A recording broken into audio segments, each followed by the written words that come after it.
മാറിയിട്ട് ഈ സമാധാനം നമ്മുടെ ജീവിതത്തിൻ്റെ ഒരു ഭാഗമായിട്ട് മാറുകയാണ്. ഭക്തി അതെവിടെയാണ്?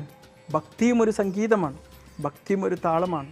നമ്മുടെ ശരീരത്തിൽ ഓരോ കോശവും ഓരോ എനർജിയും ഭക്തരാണ്, ഓരോ മനുഷ്യ ശരീരവും ഭക്തരാണ്, ഓരോ മനുഷ്യൻ്റെ ഈ പ്രപഞ്ചം മുഴുവനും ഭക്തരാണ്.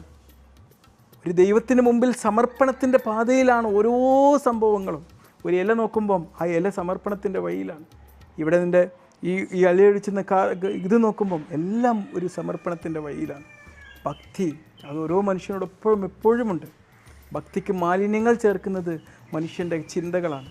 മനുഷ്യൻ്റെ ചിന്തകൾ അഴുക്കുള്ളതാവുമ്പം അതിൽ നിന്ന് സ്നേഹത്തിൻ്റെയും സമാധാനത്തിൻ്റെയും സംഗീതം നഷ്ടപ്പെടുമ്പം അതിൽ വിവേചനത്തിൻ്റെയും വിദ്വേഷത്തിൻ്റെയും വൈരാഗ്യത്തിൻ്റെയും അഴുക്കുകൾ വന്ന് ടോക്സിനുകൾ വന്നടയുമ്പം നമ്മളറിയാതെ നമുക്ക് സംഗീതം നഷ്ടപ്പെട്ടു പോകും.